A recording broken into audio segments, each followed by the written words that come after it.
یعنی ما مردم ایران خداوکیلی بدبخت‌ترین مردمان روی کره زمین هستیم. خدا نمیدونم سرنوشت ما رو چرا انقدر کیری نده.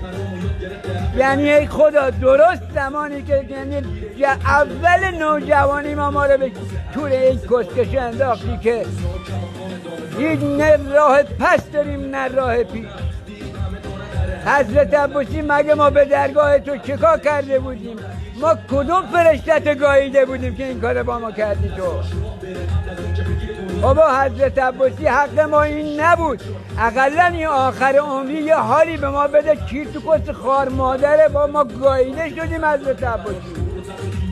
خدا جان هی کجایی هستی؟ اگه هستی با ما هستی بابا، تو رو قرآن یه خورده چونه طرف ما برگردون، بذار ما کیرت هم ببینیم.